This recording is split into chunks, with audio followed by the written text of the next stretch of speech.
नमस्ते everyone, this is Sandeep and welcome to my channel only study by Sandeep Dhiman. आज हम lesson 5 water surrounding the earth इसको discuss करेंगे। चलिए डिस्कशन स्टार्ट करते हैं। ये देखिए हमारे पास लेसन 5 जो है वाटर सराउंडिंग द अर्थ, तो इसकी अगर हम बात करें तो हमने पिछले लेसन में पहले पढ़ा कि जो अर्थ है हमारा प्लैनेट जिस पे हम रहते हैं उसको वाटर प्लैनेट या ब्लू प्लैनेट बोलते हैं। क्यों बोलते हैं? क्योंकि इसमें वाटर जो है अबंडेंस में है। कितना है? टोटल 71% जो है अर्थ का वो पानी ही पानी है। ठीक है, ये कहाँ पाया जाता है? ओशियंस में, रिवर्स में, लेक्स में, अंडरग्राउंड वाटर हो गया, ग्लेशियर्स हो गए और वाटर वेपर्स हो गए जो कि एयर में होते हैं। ठीक है, अगर हम कुल पानी की बात करें तो कुल पानी का 97% जो है वो पीने लायक नहीं है, वो सॉल्टी वाटर है, वो है ओशियंस और सीज में। ठीक है, बचता है 3%, उसमें से 2% जो है वो ग्लेशियर्स में है और 1% जो है वो हमारा फ्रेश वाटर है जो कि रिवर्स और लेक्स में होता है। यहाँ तक आपको सारी चीज़ें पता चल गई होंगी। आगे अगर हम बात करें तो हमारे पास जो ओशियंस हैं वो हैं पैसिफिक, अटलांटिक, इंडियन और आर्कटिक। तो ये जो हैं ये लार्जेस्ट रिजर्वर्स हैं वाटर के। अब हम इनको बारी बारी से डिस्कस करेंगे। ठीक है, इनमें क्या क्या होता है, they are natural resource, source, movement और इम्पोर्टेंस जो जो होता है इनमें वो सारा डिस्कस करेंगे हम इस लेसन में। तो सबसे पहले हम बात करते हैं जो अर्थ है वो जो पानी है वो रिसीव करती है मेजर जो पार्ट है वो रेनफॉल से। ठीक है, अब क्या होता है जो फ्रेश वाटर है ये जैसे ही धरती के ऊपर गिरता है ये पानी तो बहुत सी स्ट्रीम्स होती हैं। ठीक है, तो उन स्ट्रीम्स में होता है ये पानी और रिवर्स में होता है और ये जो है एक लगातार मतलब एक साइकिल होता है पानी का जो हमेशा चलता रहता है। उसको हम डिस्कस करेंगे आगे।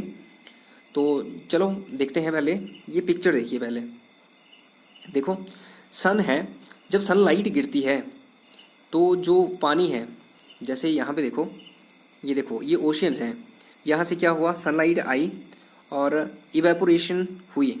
ठीक है, पानी जो है भाप बन के उड़ा, ऊपर जाके क्या हुआ, ठंडा हुआ और उसके बाद ये जो है ये इधर मतलब फ्लोट करने लगा। हमने पिछले लेसन में पढ़ा था किस तरह से क्लाउड बनते हैं और ये फ्लोट करते रहते हैं। जब हैवी हो जाते हैं, जब ये पानी की बूंदें हैं, ये जो पानी है मतलब जो वाटर वेपर्स होते हैं, जब ये तैर नहीं पाते हवा में तो क्या करते हैं, ये नीचे गिर जाते हैं। इसको बोलते हैं प्रेसिपिटेशन। ठीक है, और मतलब या तो प्रेसिपिटेशन मीन्स कि या तो पानी के रूप में या बर्फ के रूप में नीचे गिरना। ठीक है, अब देखो क्या होता है कि सन जो है उसकी जो एनर्जी है वो मतलब मेजर सोर्स है, हमें पता है एनर्जी का अर्थ के ऊपर। तो ये जो है ये इवेपोरेशन का काउज है, मैंने अभी बताया आपको। तो ये जो ओशियंस होते हैं इनके वाटर को वाटर वेपर्स में कन्वर्ट कर देती है जो हीट होती है सन की, इसी को इवेपोरेशन बोलते हैं। अगर हम बात करें सॉरी, ये देखो जैसे ही ये इवेपोरेट होते हैं ये ऊपर उठते हैं, वाटर वेपर्स जो हैं ऊपर उठते हैं और ऊपर जाके जो है ये क्रिस्टल्स बन जाते हैं, छोटे छोटे क्रिस्टल्स बन जाते हैं आइस के, या फिर ड्रॉपलेट्स बन जाती हैं और फिर क्लाउड्स फॉर्म हो जाते हैं। और उसके बाद क्या होता है, जब इनका साइज़ बड़ा हो जाता है और ये मतलब फ्लोट नहीं कर पाते तो क्या करते हैं, ये अर्थ के ऊपर प्रेसिपिटेशन के रूप में गिरते हैं और इस तरह से ये साइकिल जो है चलता रहता है। मतलब क्या हुआ, पहले इवेपोरेशन हुई, पानी जो है ऊपर गया, फिर ऊपर से दोबारा से नीचे आ गया। ठीक है, इस तरह से ही पानी जो है ये साइकिल जो है हमेशा चलता रहता है। अब जो मेजर पार्ट है, जब रेन होती है ना तो क्या होता है, जो मेजर पार्ट है पानी का वो क्या होता है, बह जाता है, ज़मीन के ऊपर से बह जाता है और डिफरेंट स्ट्रीम से जाता है ये और लास्ट में ओशियंस में मिल जाता है। और एक छोटा सा पार्ट जो है इस रेन वाटर का वो क्या होता है, पकलेट्स मतलब छोटे छोटे जो छेद होते हैं धरती में उनके अंदर, मतलब धरती पी लेती है उस थोड़े से अमाउंट जो है पानी का उसको पी लेती है, जिसको हम ग्राउंड वाटर बोलते हैं। तो जो ग्राउंड वाटर है वो बहुत ही इंपॉर्टेंट सोर्स है प्लांट्स के लिए। प्लांट्स क्या करते हैं, वो जो ज़मीन में पानी होता है अपनी रूट से उसको अपने सिस्टम में खींच लेते हैं, ठीक है। और उसके बाद क्या होता है, जो मॉइस्ट एयर के रूप में अपने पत्तों से ये छोड़ते हैं उस पानी को, मतलब जो वाटर वेपर्स होते हैं वो यहाँ से भी पेड़ भी छोड़ते हैं उसको, ठीक है, मॉइस्ट एयर छोड़ते हैं। और जो पानी है वो हाई अल्टीट्यूड्स की हम बात करें तो वहाँ पे आइस क्रिस्टल्स के रूप में मिलता है, ठीक है। आई होप यहाँ तक आपको सारी चीज़ें पता चल गई होंगी। अब देखो क्या होता है, ये जो हमारे पास जितना भी सोर्सेज हैं उनके अकॉर्डिंग हम बोल सकते हैं कि ये जो सप्लाई है पानी की अर्थ के ऊपर ये चलती रहती है हमेशा, ठीक है। क्या होता है, डिस्ट्रीब्यूशन जो है वैसे यूनिफॉर्म नहीं है, मैंने आपको पिछले लेसन में बताया है कि अलग अलग जगह पे अलग अलग होता है। सम एरियाज़ जो हैं उनमें हैवी रेनफॉल होता है और सब कई एरियाज़ जो हैं उनमें स्नोफॉल होता है, और कई कई में क्या होता है वाटर सप्लाई ज़्यादा हो जाती है, जिससे ये मतलब बहुत सरप्लस हो जाती है, मतलब सरप्लस हो जाती है, मतलब कि बहुत ज़्यादा बढ़ जाती है, ठीक है। और कई एरियाज़ ऐसे होते हैं जहाँ पर लो रेनफॉल होता है या लो स्नोफॉल होता है, वहाँ पे क्या होता है, स्कैसिटी हो जाती है वाटर की, मतलब कमी हो जाती है।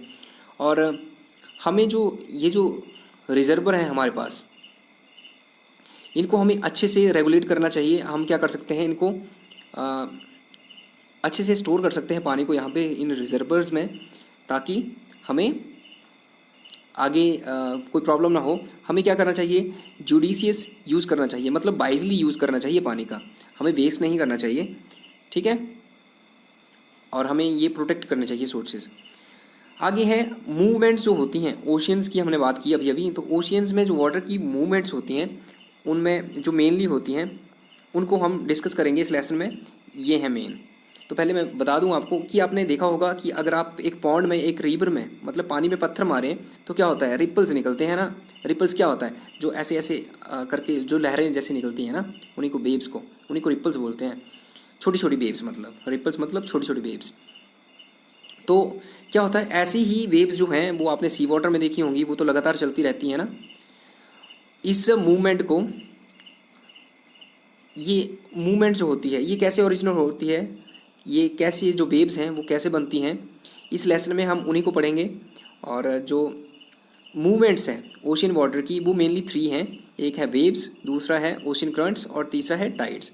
तो आज हम सिर्फ वेव्स को पढ़ेंगे, उसके बाद आगे की जो हैं वो हम नेक्स्ट वीडियो में डिस्कस करेंगे। तो यहाँ पे देखिए वेव्स जो हैं ये क्या होती हैं, जो अप एंड डाउन होता है वाटर में उसी को वेव्स बोलते हैं। देखी होंगी आपने, वेव्स को ज़्यादा एक्सप्लेन करने की मुझे लगता नहीं कि ज़रूरत है। ये क्या होता है, क्या ये पानी की मूवमेंट होती है? अगर आपको ऐसा लगता है तो आप बिल्कुल गलत हैं, ये पानी की मूवमेंट नहीं होती है। It is important to note that water actually does not travel with the wave, मतलब जो वेव्स होती हैं उनके साथ पानी जो है वो ट्रैवल नहीं करता है। क्या होता है, this is like a ball thrown in the water, जैसे हम पानी में बॉल फेंक देते हैं ना कोई, वो चलता रहता है, वो किसका है, वो इस बॉल की मूवमेंट होगी, वो पानी की मूवमेंट नहीं है। बॉल क्या करती है, वो मूव करती रहती है, अप एंड डाउन चलती रहती है।